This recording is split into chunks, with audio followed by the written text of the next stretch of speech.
são os bacilos alcoócido resistentes, e a coloração utilizada para visualização no microscópio vai ser a Zil-Nielsen, certo? E aí, são bactérias aeróbias obrigatórias, e elas vão ter esse formato de bastonete. E elas também não vão formar esporos.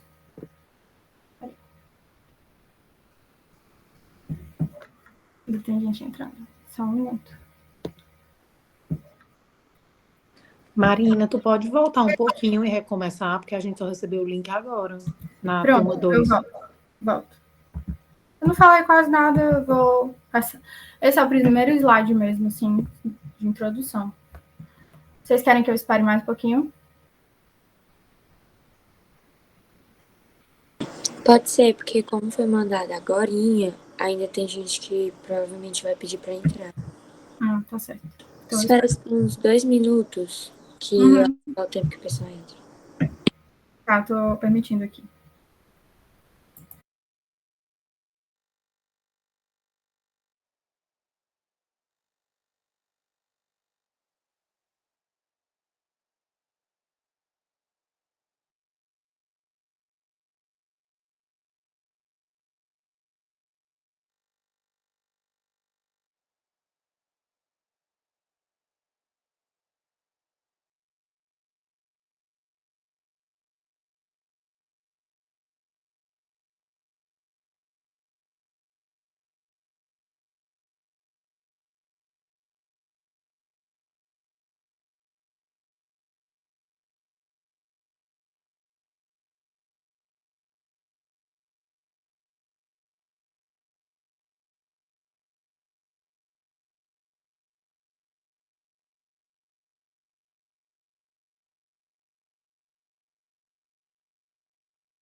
Vocês já acham que eu já posso começar?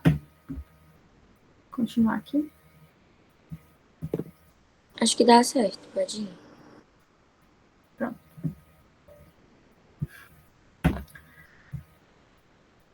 Vou continuar, tá? Para quem chegou depois, eu não falei quase nada, só falei dos objetivos de aprendizagem, não tem nenhuma informação além disso. Mas aí eu vou começar dessa parte de características gerais, certo? Vocês conseguem ver, né? Pronto.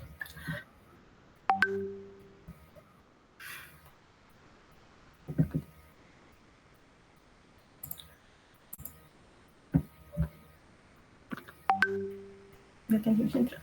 Peraí.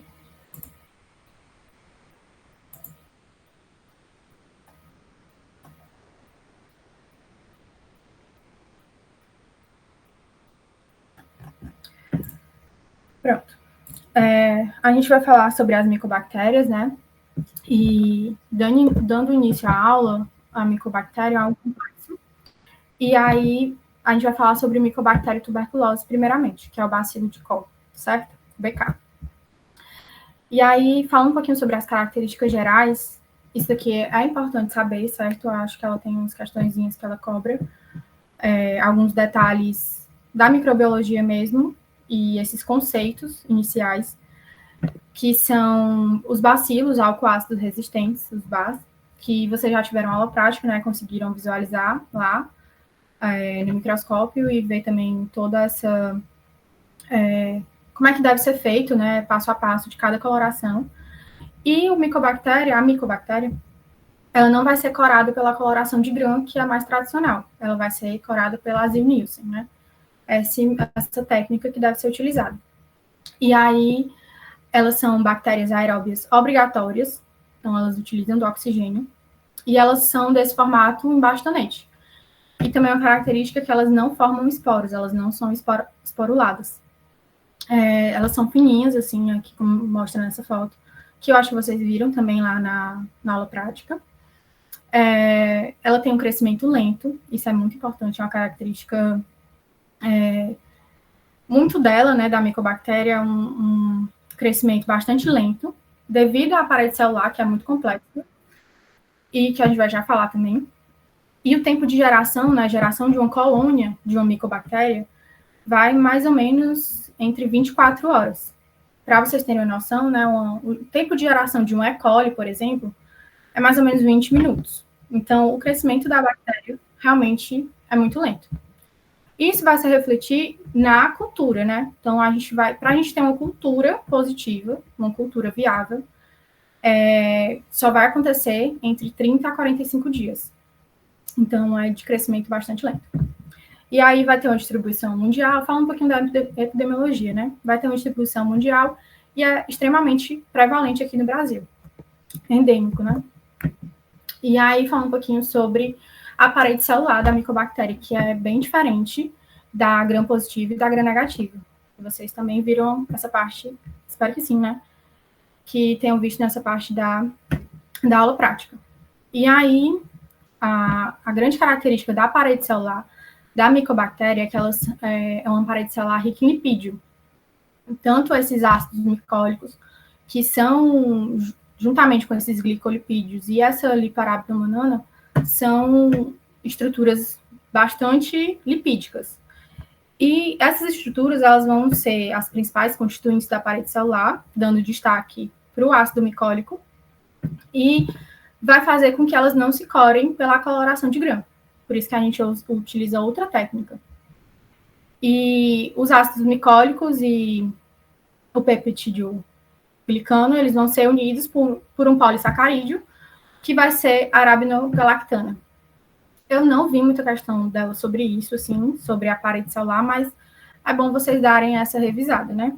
E aí todo esse envoltório celular, basicamente lipídico, ele vai ser um fator de virulência para essa micobactéria, porque aí ele vai ser um mecanismo de resistência às colorações tradicionais. Então, a gente vai ter que utilizar de uma coloração diferente para conseguir visualizar a micobactéria.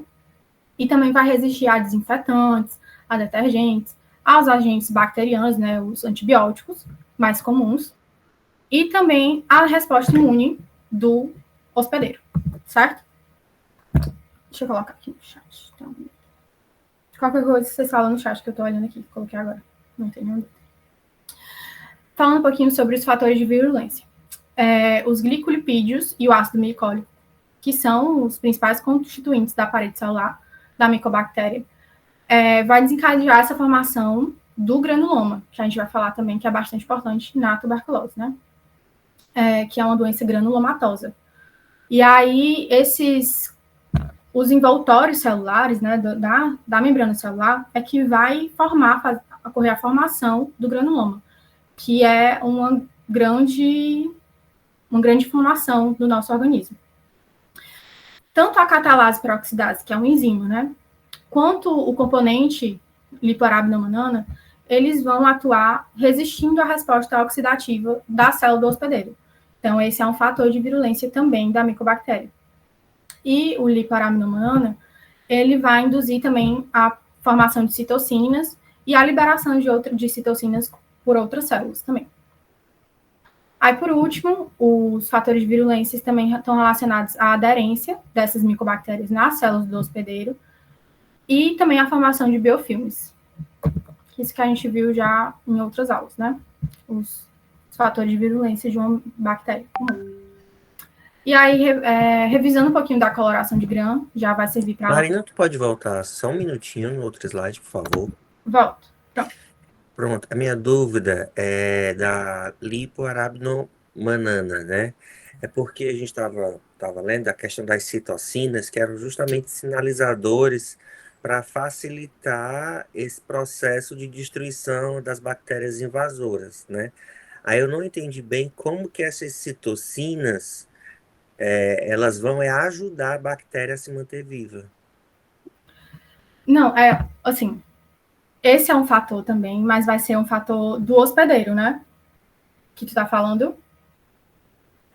Porque, assim, nas aulas que a gente teve, né, até do processo inflamatório e da reação a esse processo inflamatório, as citocinas, elas sempre foram apresentadas como esses mediadores químicos que vão sinalizar que aquele tecido está sofrendo algum dano, seja de bactéria, como aqui no caso, para sinalizar até para neutrófilo e linfócitos para degradar aquela bactéria. Aí tu botou aqui, né? Que induzem citocinas e resistem ao estresse oxidativo. Aí é assim, como eu não estou entendendo, é como que essa citocina aí ela vai ajudar a bactéria a escapar da fagocitose. Entendi. Eu acho que a indução, assim, não vou saber responder essa pergunta com total certeza. Posso dar uma pesquisada para te mandar.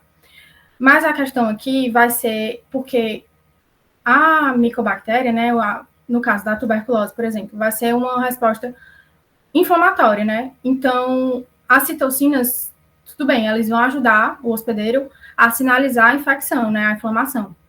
Mas aqui, acredito que a liparabinomanana, ela vai ajudar na transmissão nessa comunicação entre as micobactérias. Tá entendendo? Certo. Delas se unirem nesse processo de multiplicação, que tem uma parte também disso. Certo. Tá bom, então. Mas eu vou confirmar isso e te mando. Certo? Tá certo, agradeço. Obrigado. Nada. Pronto, vou passar aqui. A coloração de Zil-Nielsen vai ser... Isso aqui é uma revisão, né, para a aula prática de vocês também. Não acredito que ela vai cobrar nessa prova teórica, né? Vai ser o primeiro passo. Colocar o esfregaço e fixar ele pelo calor.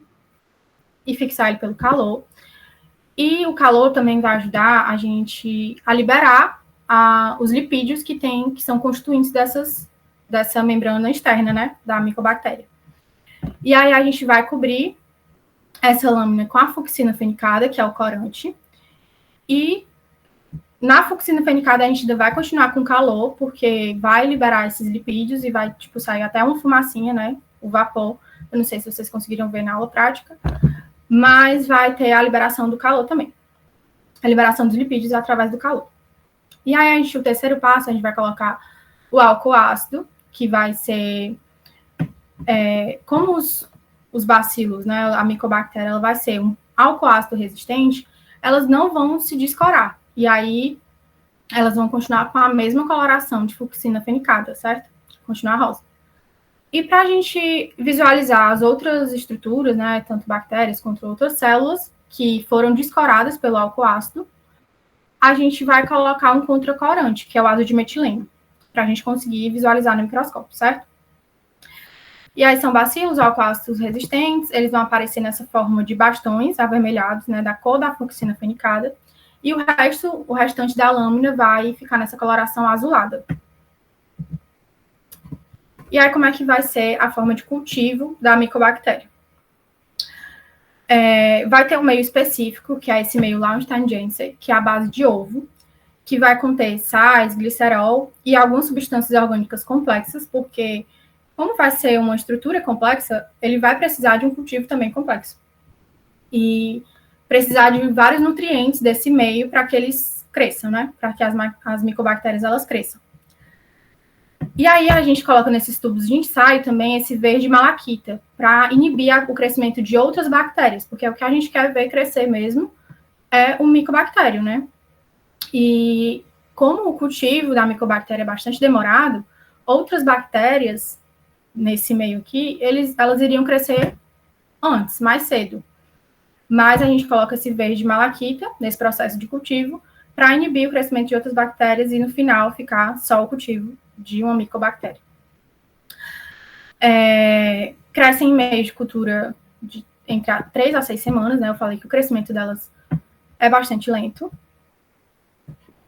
E aí, também tem um método mais tecnológico, que é o meio líquido, que são meios de caldo.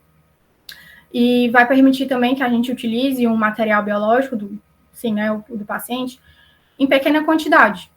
Se a gente for precisar de um escarro do paciente ou se a gente for precisar de um aspirado traqueal, vai ser bem menor quantidade do que a gente faria nesse cultivo anterior, certo? Aí, como são aeróbios, né, obrigatórios, eles vão consumir o oxigênio do tubo de ensaio e elas vão se apresentar nessas massas, como se fossem massas, assim, uma maçaroca, no final desse tubo, com essa coloração alaranjada. E aí vamos dividir um pouco os complexos, né, de como é que eles se dividem. Tem o Mycobacterium tuberculosis, o complexo, que tem essas espécies aqui. Isso aqui é só de ilustração, tá, gente? Eu nunca vi ela cobrando na prova essas coisas tão específicas, assim, querendo saber a espécie de um complexo. Mas é só para ilustrar. E o complexo Mycobacterium tuberculosis, ele apresenta essas espécies. E o Mycobacterium lepra, ele fazia parte do complexo Mycobacterium tuberculosis, mas hoje em dia ele não faz mais parte.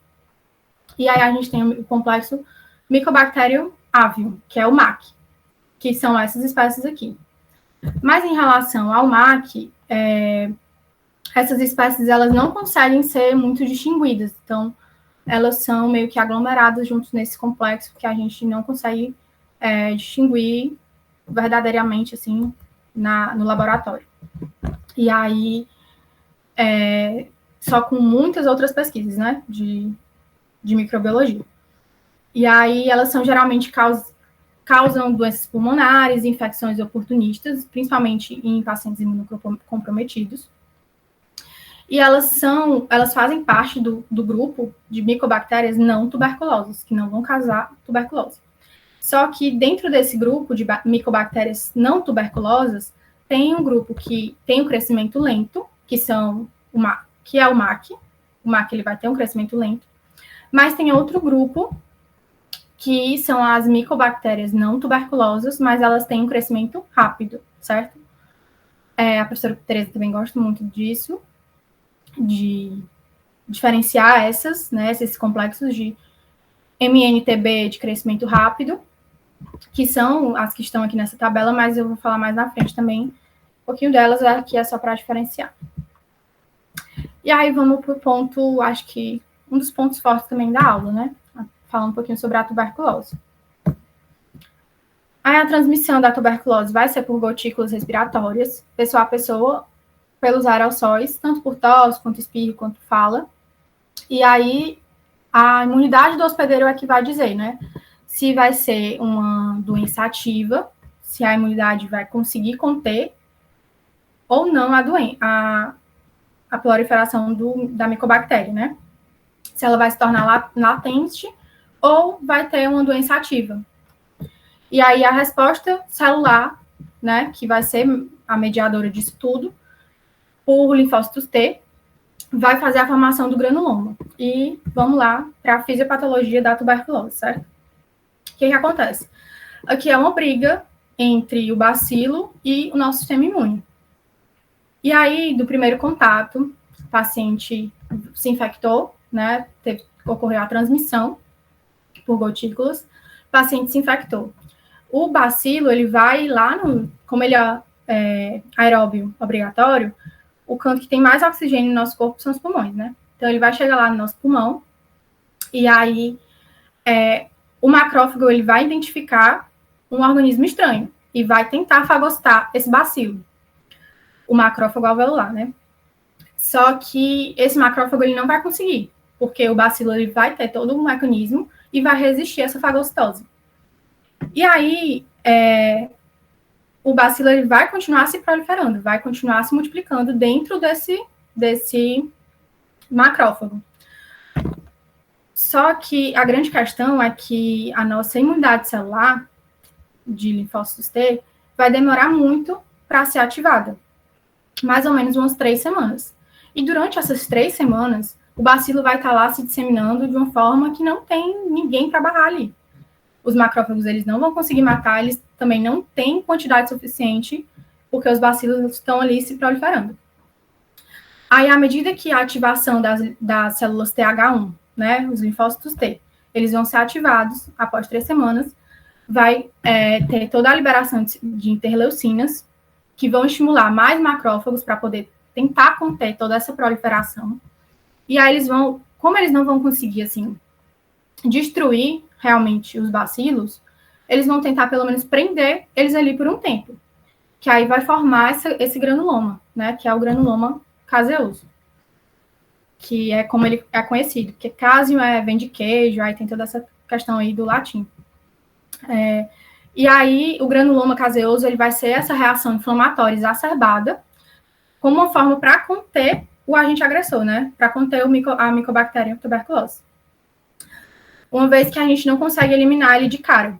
E aí, múltiplas células são recrutadas para o local do agente agressor, certo? Vocês têm alguma dúvida até aqui? Essa é a formação do granuloma, certo? Aqui também é só uma ilustração de como acontece. O macrófago alveolar entra em contato com o bacilo, aqui no interior do alvéolo,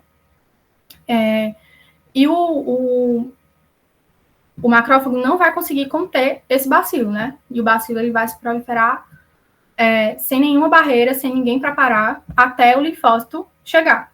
O linfócito chegou e toda a mediação de células para tentar conter esse bacilo e formar o granuloma. Aqui é quando o granuloma ele não vai conseguir ser contido, né? E vai ter uma ruptura alveolar e vai se disseminar. O bacilo vai se disseminar por via hematogênica, por via linfática, enfim. Até aqui tudo bem? Qualquer coisa vocês falam. Essa parte também acho que é importante para vocês saberem, para diferenciar. Não sei, eu não lembro se ela cobra questão assim tão específica de cada parte, né? De cada classificação, mas é uma parte bem importante assim da tuberculose para a gente entender. Então vamos lá. A infecção primária, né, ocorreu. Falei para vocês que o paciente ele vai se infectar por gotículas, vai correr toda a transmissão, e aí a gente vai formar o complexo primário. E o complexo primário foi exatamente isso que eu expliquei para vocês aqui, da formação do granuloma, certo? E aí vai ocorrer a formação do granuloma e ele vai ficar contido. E aí pode acontecer o quê? Pode acontecer duas coisas.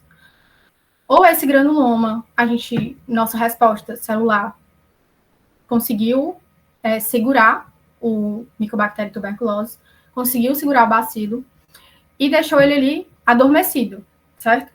Que aí virou uma lesão latente, virou uma tuberculose latente.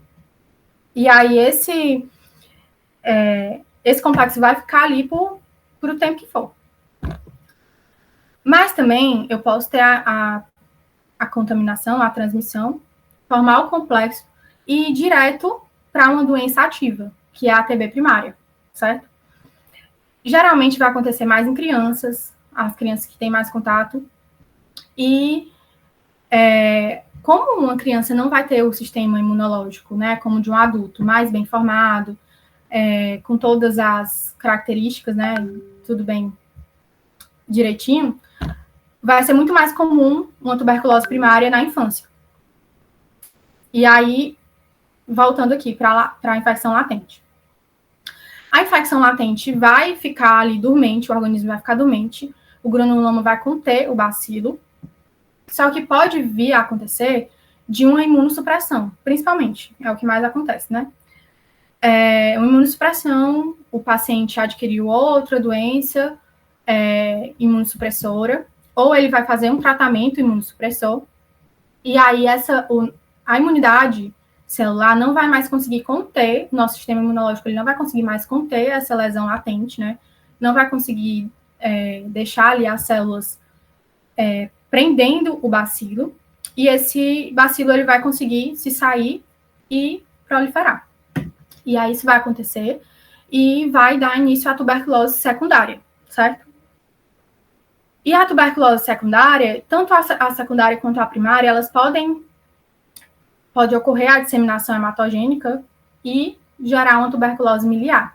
Que a tuberculose miliar é uma tuberculose disseminada para vários órgãos, né? Aqui tem a característica delas ficarem nesses pontinhos, assim, tanto no fígado quanto no baço, mas também em outros órgãos, tá? Isso caracteriza a TB miliar. Certo? Alguma dúvida aqui? Não, tudo ok. Certo.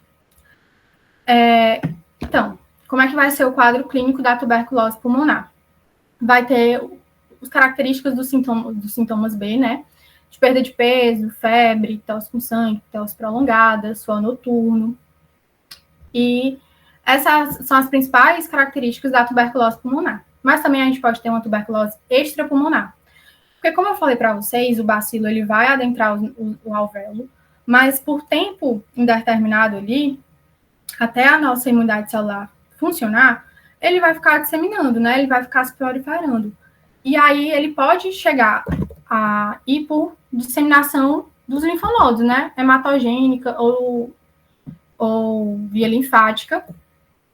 Ele vai conseguir disseminar e ele pode ter o seu sítio, né? Em outro lugar, que aí isso se caracteriza como uma tuberculose extrapulmonar. Não necessariamente eu preciso ter uma tuberculose pulmonar e outro local, né?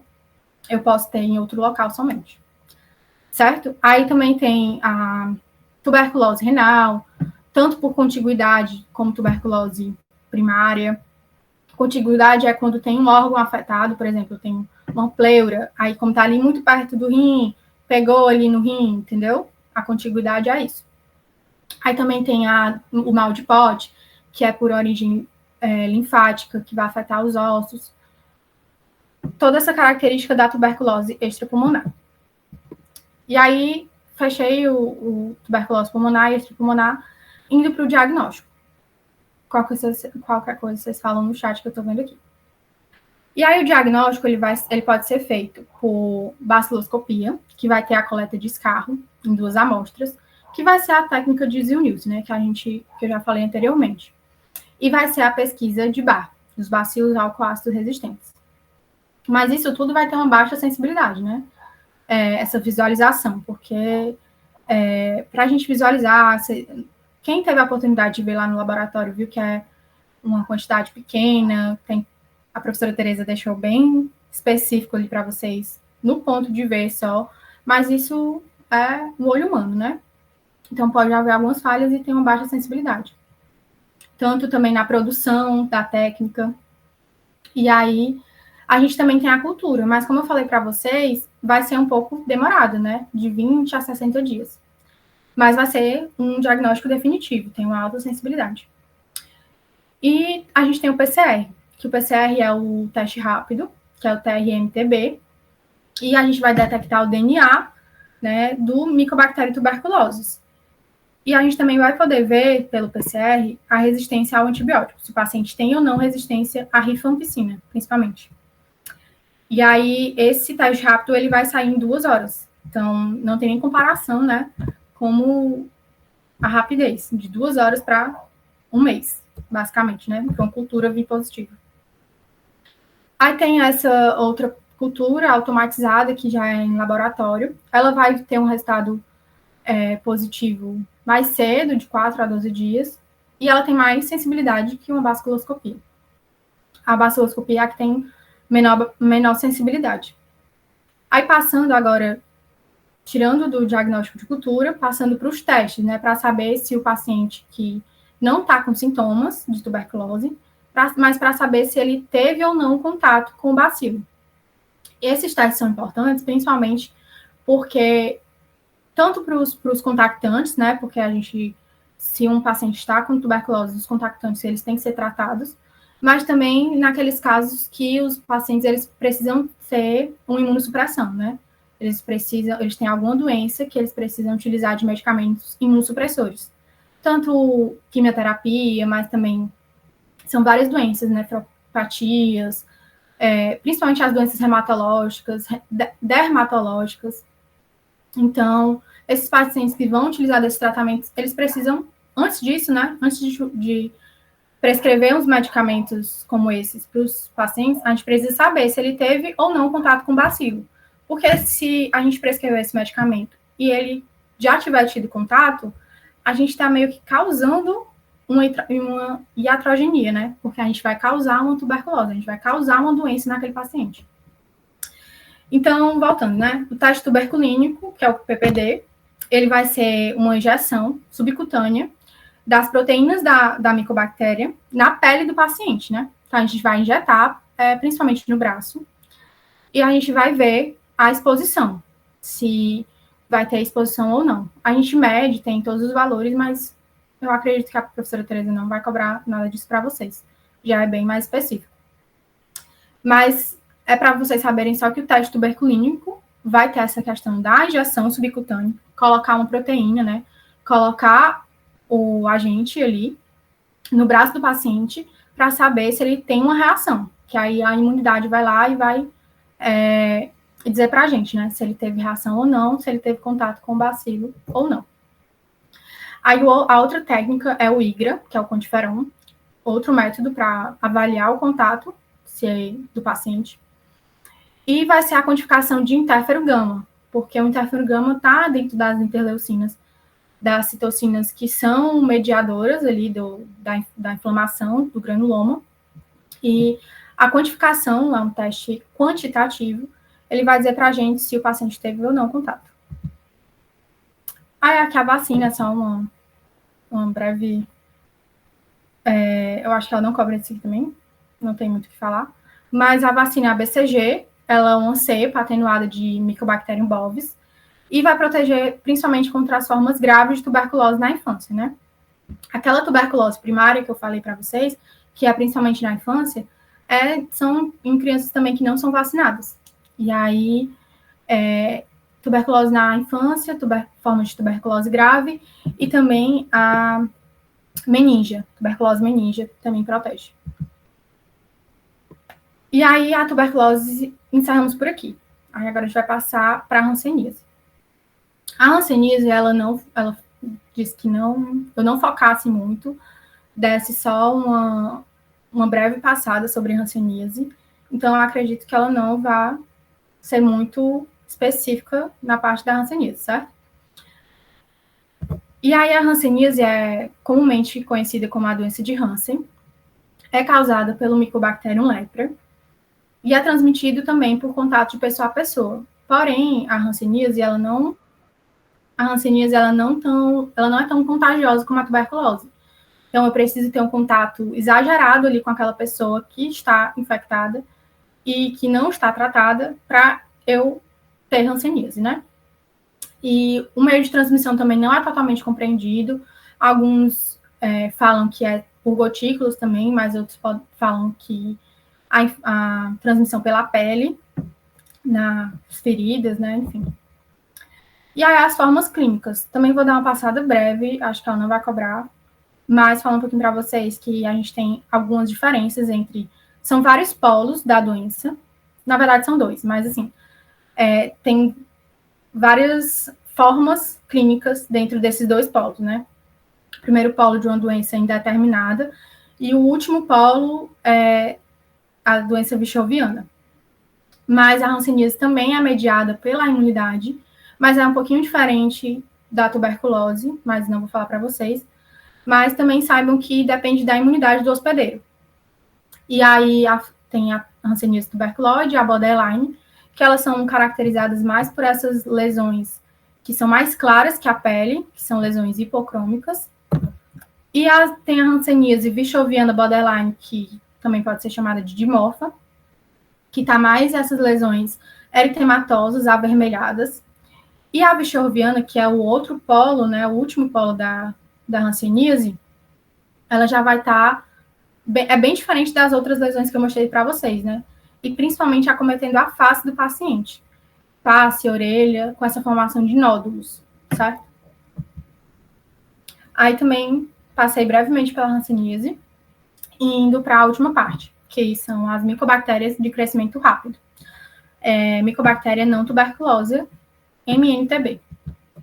Aí que são aquela tabelinha, né, que ela falou para vocês na aula, que a que ela mais gosta, que é ligado a esse pseudosurtos de material hospitalar contaminado, que é esse Mycobacterium imunogênio, mas também tem as micobactérias relacionadas a infecções de pele, que na maioria das vezes essas aqui, elas vão causar alguma doença de pele, tanto de tecido de pele como de tecidos moles, abscessos, e estão mais localizadas em solo, água, animais, enfim. E aí elas estão mais relacionadas a esses tipos de doença, né? Não vão causar tuberculose, e a grande característica delas é que elas têm um crescimento rápido, certo? E aí, as doenças que vão ser ocasionadas por essas micobactérias, elas precisam ser inseridas realmente no tecido subcutâneo profundo, tanto por trauma, mas também como os instrumentos cirúrgicos, né? É uma iatrogenia também. Instrumentos cirúrgicos que não são bem esterilizados. E aí, fazem parte das cirurgias, né? De implantes, de próteses, de órteses, de cirurgias estéticas, artroscopias, laparoscopias, que utilizam todos aqueles materiais cirúrgicos. Principalmente essas de vídeo, enfim. Não sei se ela falou na turma de vocês sobre os casos que aconteceram em relação aos materiais, mas ela sempre fala sobre isso.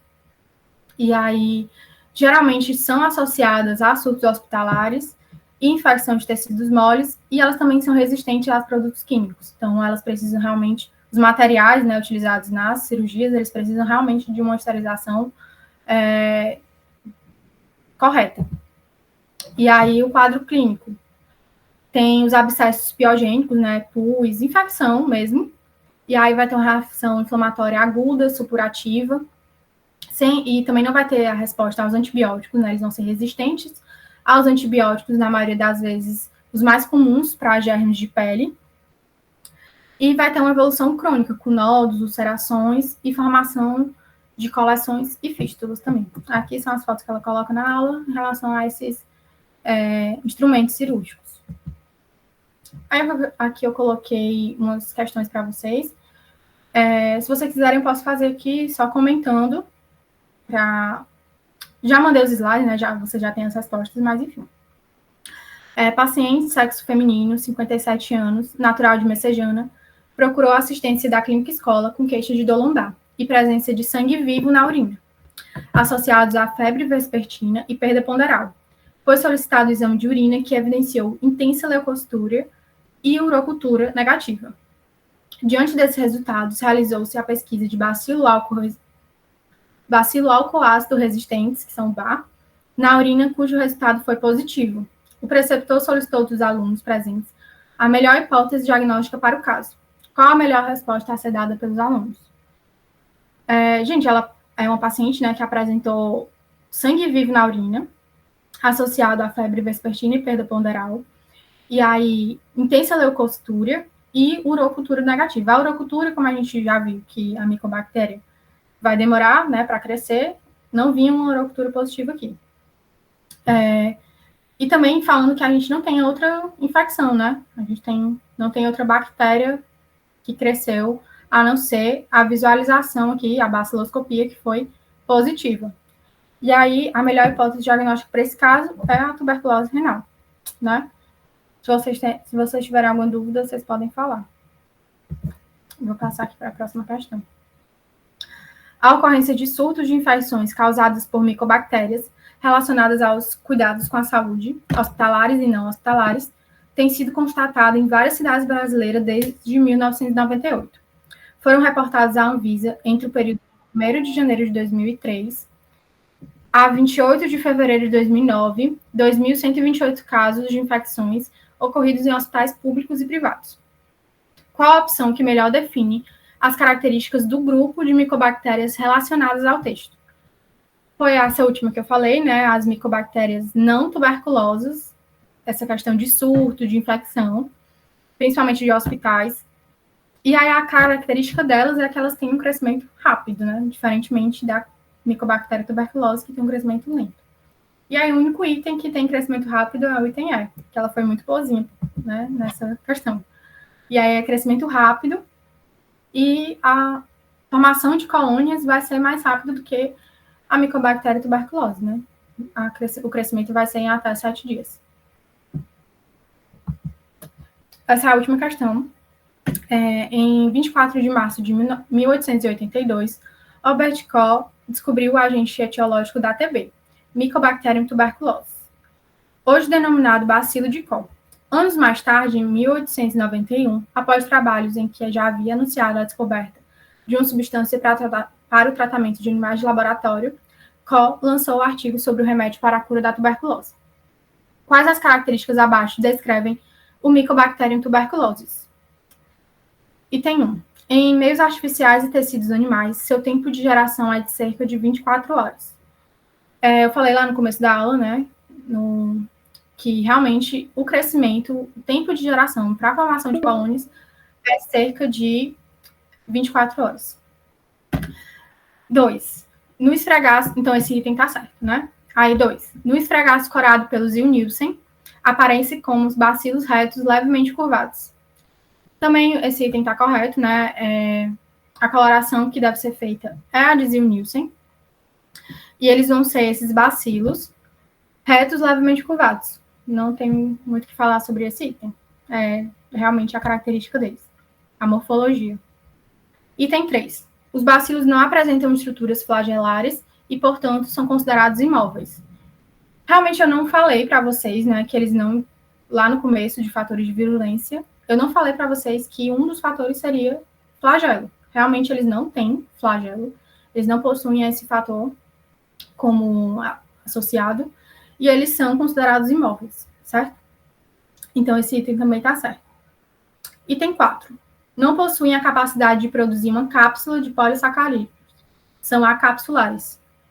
De novo, né? Nos fatores lá de virulência que eu falei, em nenhum momento eu falei da presença de uma cápsula. Então, realmente, eles não formam cápsula. E 5, produzem toxinas, são aeróbios e não possuem a capacidade de formar esporos. Falei lá no comecinho também que eles não são esporulados, né? Eles não formam esporos. Então, todos os itens dessa questão estão certos. Pronto, gente. Boa prova para vocês, certo? Se vocês tiverem alguma dúvida, vocês podem falar comigo. Ainda tem um tempo aí, se vocês tiverem alguma questão que queiram resolver sobre essa aula, tiverem alguma dúvida, podem falar comigo, viu? É isso. Muito obrigada.